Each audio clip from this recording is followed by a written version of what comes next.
Tonight, we are hosting District 211 Candidate Showcase for Toastmaster Year 2026-2027, and we are talking to Ann Warth, who is running for the Division B Director role. The format of the showcase is as follows.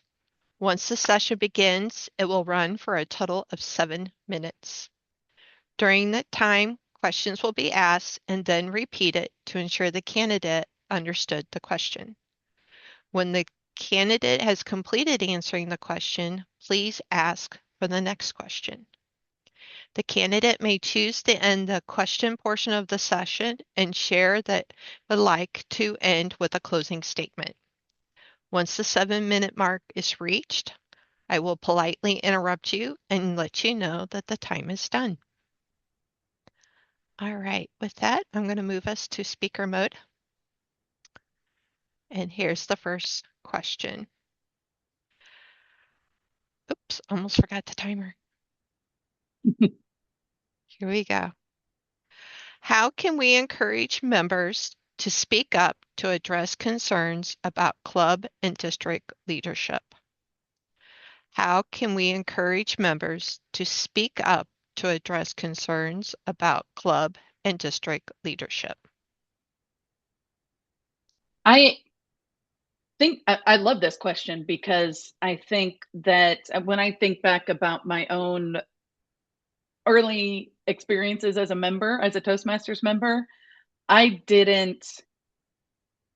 wasn't aware and I didn't really understand the Toastmasters world beyond just my little club.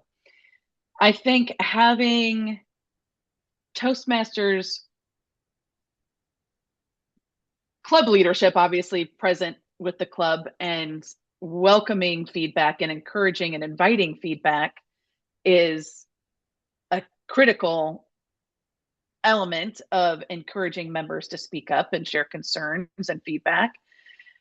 And in addition to that, having district leaders present with the clubs, visiting the clubs, and making themselves approachable and contactable, sharing contact information is one key way to do that, so that members will see leaders as people and approachable. I think the presence is one thing, and soliciting the feedback is another thing to show members how welcome feedback is, whether it's positive or constructive. Next question, please. When working with a group of peers, describe your decision-making style. When working with a group of peers, describe your decision-making style. My decision-making style really mirrors my leadership style, which is collaborative. I am someone who is naturally curious, and I am humble enough to realize that I don't have all the answers, and I oftentimes probably don't have the best answer.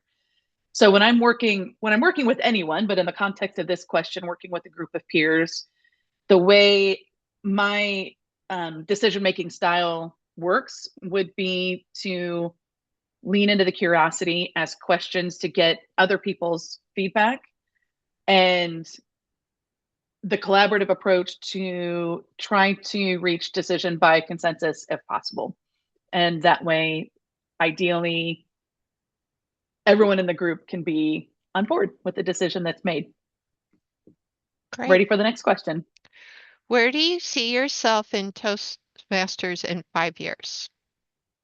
Oh. Where do you see yourself in Toastmasters in 5 years? That's a fantastic question. I have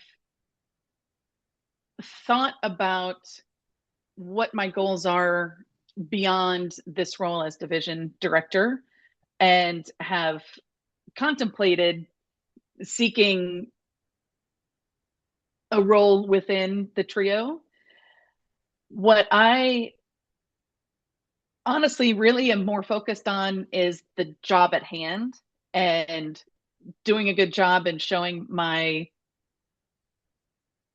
commitment to Toastmasters and learning from others and taking things one step at a time. So, gun to my head, in 5 years, I will still be a Toastmaster without a doubt.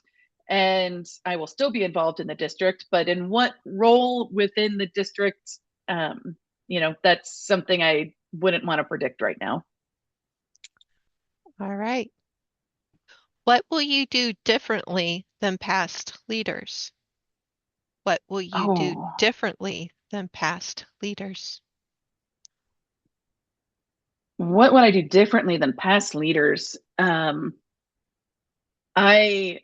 Wow, I don't even want to say that I can't answer that, but I don't know if I can answer that because the past leaders who I've had the pleasure of working with and serving with have been tremendous leaders, each with their own style, but all each and all of them with their strong commitment to Toastmasters.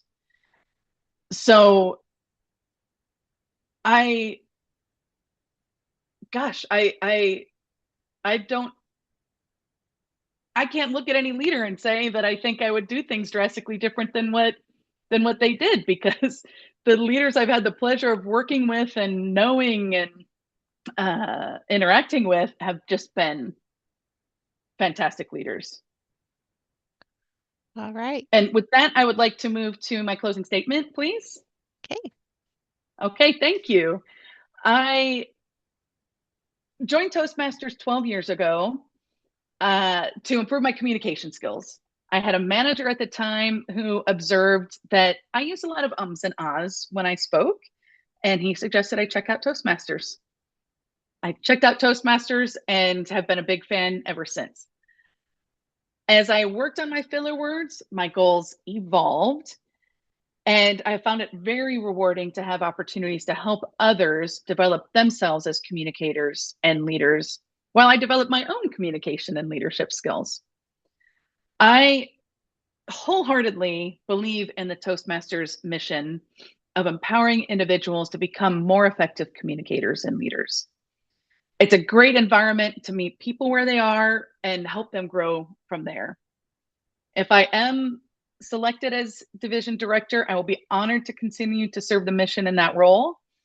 And if I'm not selected, I will absolutely continue to serve the Toastmasters mission, because I have no doubt that Toastmasters is the best opportunity for anyone to grow as a communicator and as a leader. And I'm still grateful to that manager who suggested Toastmasters to me 12 years ago. Thank you for your consideration, and thank you for listening.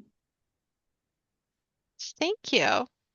Well, Anne, I really appreciate you taking the time to meet with us, and you did an awesome job with your questions and answers. Oh, thank you so much. I really appreciate that. Thanks for your support and for organizing all this. Like I said,